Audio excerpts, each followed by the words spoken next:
Patawarin mo ako.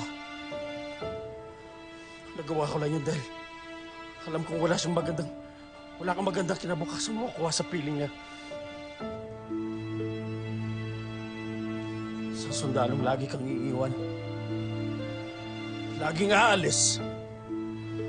Kapag kailangan siya ng kanyang bansa. At lagi kang mag-aalala. Kung uuwi pa ba siyang buhay o isang malamig ng bangkay. Ayokong danasin mo yun.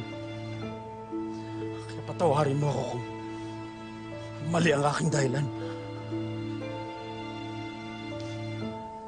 Wala kang karapatan para paikutin ang buhay ko sa palad mo. Bakit?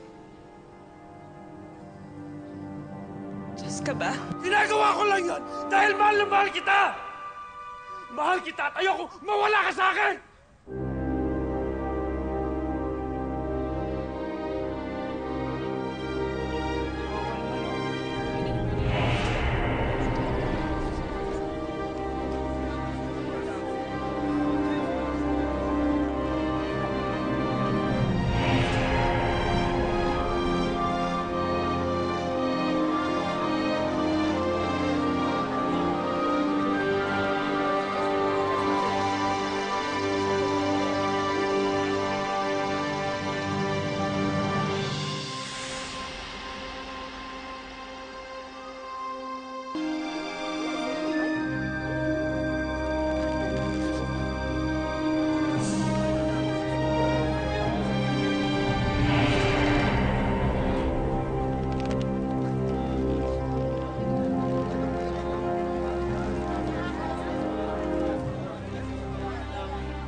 Gather around the tree.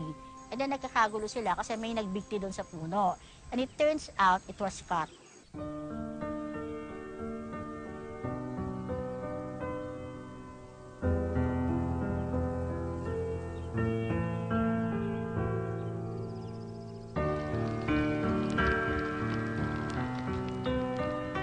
I love you, and I will be back to fulfill my promise to you.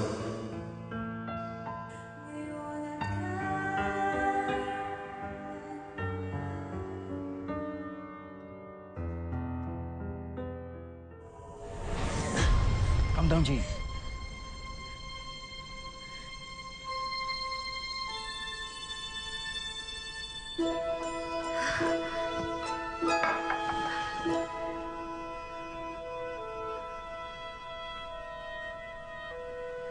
Sir Noel,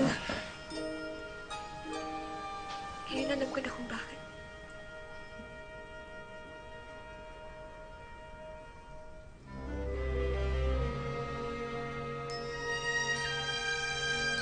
I feel so guilty, sir.